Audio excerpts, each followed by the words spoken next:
जैसा success academy online classes में एक बार पुनः आपका स्वागत है। मैं विशाल सर एक बार पुनः आपका स्वागत करता हूं। मेरे बे स्टूडेंट जो कि ग्रेजुएशन में हैं और जिन्होंने इंग्लिश एज अ माइनर और एज अ मेजर सब्जेक्ट लिया है, चाहे वो बीए के स्टूडेंट हों, बीएससी के स्टूडेंट हों या बीकॉम के स्टूडेंट्स हों, उनके लिए लगातार मैं वीडियोज़ देता रहता हूँ। तो सेकंड सेमेस्टर में आपकी एक पोएम है an elegy written in a country churchyard. आज के इस वीडियो में उस पोएम के जो मोस्ट इम्पॉर्टेंट एमसीक्यूज़ हो सकते हैं उनका वीडियो मैं लेकर आया हूँ। साथ ही साथ मैं यहाँ ये भी बता दूँ कि जिन स्टूडेंट्स को ऑनलाइन या ऑफलाइन अगर पढ़ना है तो उनकी क्लास भी चल रही हैं और इस वीडियो के डिस्क्रिप्शन में आपको मेरा मोबाइल नंबर मिल जाएगा।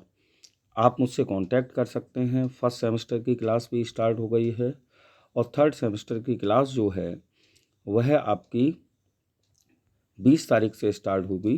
तो यदि आप में से कोई इंटरेस्टेड हो तो आप कांटेक्ट कर सकते हैं। तो चलिए वीडियो मैं स्टार्ट करता हूं। An elegy written in a country churchyard आपका लिखा हुआ है by Thomas Gray.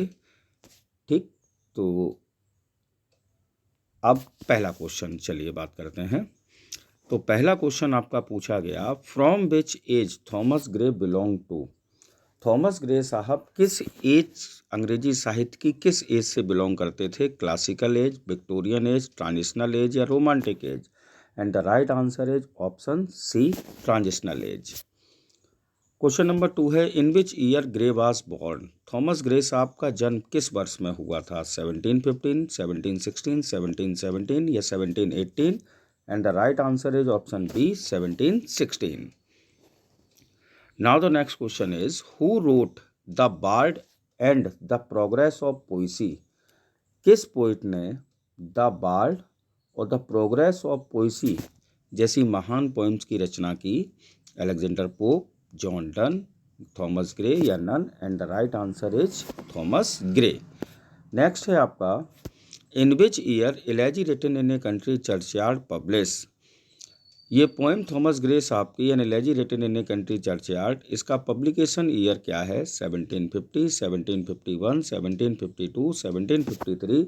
And the right answer is option B, 1751। अगला क्वेश्चन है, how many year Gray took to complete elegy written in a country churchyard. ये जो elegy के बाद जहाँ डैश डैश लगा है तो ये पूरी पोएम का नाम समझिए आप। ठीक, तो कितने साल लगे थॉमस ग्रे साहब को elegy written in a country churchyard को पूरा करने में, लिखने में? Option A 5 years, option B 6 year, option C 7 years, option D 8 years? And the right answer is option D. ठीक, 1742 में लिखना स्टार्ट किया, 1750 में कंप्लीट किया और 1751 में ये पोएम जो है वो पब्लिश हुई। नेक्स्ट क्वेश्चन है आपका, in which year Gray died. Gray साहब की मृत्यु जो है वह किस वर्ष में हुई? 1770, 1771, 1772 या 1773? And the right answer is option B, 1771, 1771। अगला आपका क्वेश्चन है, how many stanzas are in elegy written in a country churchyard. यानी कि elegy written in a country churchyard जो पोएम है उसमें टोटल नंबर ऑफ स्टैंजास कितने हैं? 30, 32, 34, 39? And the right answer is 32। और सभी की सभी स्टैंजास क्वाट्रेन फॉर्म में हैं, यानी कि 4 लाइन के स्टैंजास हैं। तो टोटल 128 लाइन्स की ये पोएम है, जिसमें 116 लाइन पोएम और 12 लाइन 3 स्टैंजास जो हैं वो आपके एपिथैफ के हैं। Question number 7, Gray belongs to.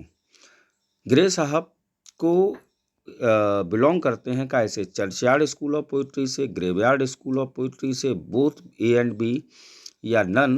And the right answer is churchyard school of poetry. Next question है, who said about Gray. Gray साहब के लिए ये लाइन किसने कही? लाइन है, he is the scientist classics. He is the scientist classics. Matthew Arnold, P B. Shelley, Johnson या Keats? Then the right answer is option A, Matthew Arnold. Complete the line. The dash tolls the nail of parting day. जब आप ये poem पढ़ेंगे तो पहली line है, the curfew tolls the knell of parting day. तो option C इसमें आएगा राइट आंसर। चलिए अगला क्वेश्चन है complete the line. Question number 10, the moping dash dust the moon complain. The moping, इसमें देखिए जब आप पढ़ेंगे तो एक जगह आएगा कि उल्लू जो है वह कंप्लेन कर रहा है चंद्रमा से, तो the moping owl dust the moon complain, तो ऑप्शन सी आपका राइट आंसर है। फिर एक अगला क्वेश्चन है complete the line. Each in his narrow dash for ever laid, तो each in his narrow cell for ever laid, यानी कि वो कब्रों की बात कर रहे हैं और कहते हैं यहाँ जितनी कब्रें बनी हैं उनको वो सेल की तरह कहते हैं, नैरो छोटी छोटी कब्रें, जिसमें कि उस गांव के जो पूर्वज हैं वो हमेशा के लिए लेटे हुए हैं, सोए हुए हैं। Question number 12, the complete the line, वो भी ये भी क्वेश्चन उसी प्रकार का है। The dash four fathers of the hamlet sleep, तो द फोर फादर्स, कैसे forefather, glory, good, great या रूड, तो बेटा the rude four fathers of the hamlet sleep. Next question आया question number 13, no dash run to lips their sire return, ये भी complete the line वाला ही question है। No dash run to lips their sire return, no child, no boy, no girl, no children, तो इसमें answer आएगा आपका option D, no children run to lips their sires return. बहुत खूबसूरत poem है ये, आपने पढ़ी है। Question number 14, let not ambition move their dash toil, तो let not ambition move their useful toil, तो ऑप्शन ए आपका राइट आंसर है। एक और कंप्लीट द लाइन है, the paths of dash leads to the grave, तो the paths of glory leads to the grave, तो option A आपका right answer है। अगला क्वेश्चन है, elegy written in a country churchyard is inspired by the death of, यानी कि Thomas Gray साहब ने किसकी मृत्यु से इंस्पायर होकर elegy written in a country churchyard की रचना की, Noble Mark, Henry Gibbs, Richard Best या नन, तो इनके एक मित्र थे जिनका नाम था रिचर्ड बेस्ट, उनकी मृत्यु से इंस्पायर होकर elegy written in a country churchyard की रचना थॉमस ग्रे साहब ने की। Question number 17, what is the genial title of the poem, अगर जीनियल टाइटल की बात करें तो इस पोएम की क्या है, stanzas wrote in country churchyard, stanza wrote in churchyard, poem written in a churchyard या नन, तो आंसर है आपका A, stanzas wrote in country churchyard. Question number 18 अब आपका पूछा गया आपसे, who helps the poem to be popular, किसने इस पोएम को पॉपुलर कराने में सहायता की, Horace Walpole, Mark Twain, Henry या Bennett, and the right answer is option A, Horace Walpole. Next question है question number 19, who wrote the preface of this poem, इस पोएम का प्रीफेस किस राइटर ने लिखा, Mark Twain, Horace Walpole, Richard या Henry Paul, and the right answer is option B, Horace Walpole. The poem was first published by, सबसे पहली बार इस पोएम को पब्लिश किसने किया, किसके द्वारा इस पोएम को पब्लिश किया गया, question number 20, Thomas Gray, Horace Walpole, Robert Dodsley या none, and the right answer is option C, Robert Dodsley. Question number 21, who translated this poem into Latin, किस पोइट ने elegy written in a country churchyard को Latin भाषा में translate किया, Wordsworth, Coleridge, Shelley या Keats, and the right answer is option C, Shelley. PB Shelley साहब ने an elegy written in a country churchyard का लैटिन भाषा में ट्रांसलेशन किया है। The ploughman homeward plods his weary way, the figure of speech in the above line is, the ploughman homeward plods his weary way, इस line में कौन सी figure of speech है, ऑक्सीमोरन, एंटीथेसिस, ट्रांसफर्ड एपिथेट या pun, तो इसमें transferred epithet जो है ये आपकी फिगर ऑफ स्पीच यूज हुई है। Question number 23, name any two words mentioned in this poem, इस पोएम में जिन दो बर्ड्स का जिक्र किया गया है उनका नाम लिखिए, तो cock and hand, cock and bull bull, cock and sparrow या स्पैरो एंड हैन, तो इसमें दो जो बर्ड आई हैं वो हैं कॉक एंड स्पैरो।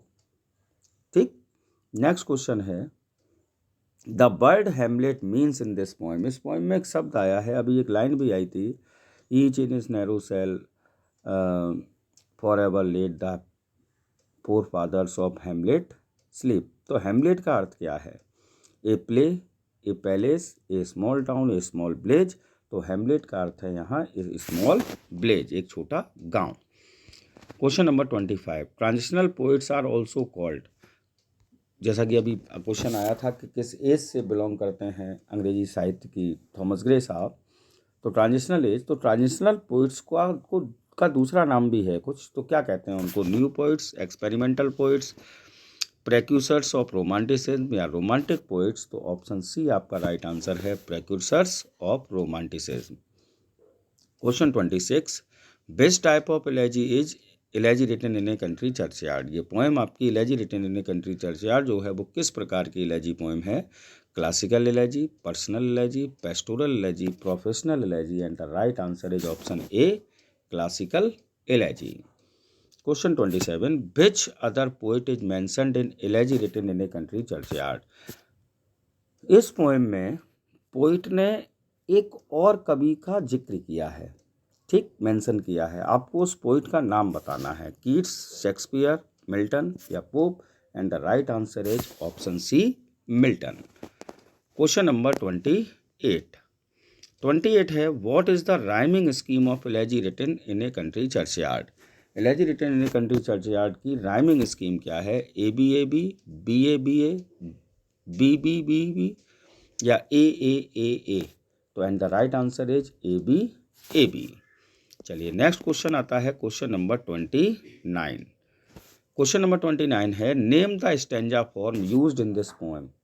इस पोएम में जो स्टेंजा फॉर्म है वो कौन सी है? हीरोइक क्वाट्रेंस, हीरोइक कपलेट्स, सेस्टेट या टेरजा रिमा। तो मैंने कहा था इसमें 32 स्टेंजास हैं, 120 लाइन्स हैं और प्रत्येक जो स्टेंजा है वो एक क्वाट्रेन फॉर्म में है, तो हीरोइक क्वाट्रेन, ऑप्शन ए आपका right answer.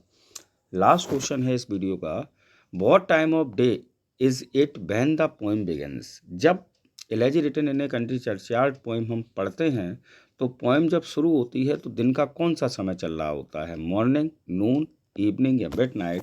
And the right answer is evening. तो इस वीडियो में मैंने elegy written in a country churchyard से संबंधित कुल 30 क्वेश्चंस आपको दिए जो कि आपके लिए बहुत महत्वपूर्ण है और मुझे आशा है कि आपको मेरा वीडियो पसंद आया होगा। यदि आपको मेरा वीडियो पसंद आया हो तो प्लीज़ लाइक, कमेंट और शेयर ज़रूर करें और यदि अब तक आपने मेरा चैनल सब्सक्राइब नहीं किया है तो please subscribe my channel. Thanks for watching. जय हिंद, जय भारत।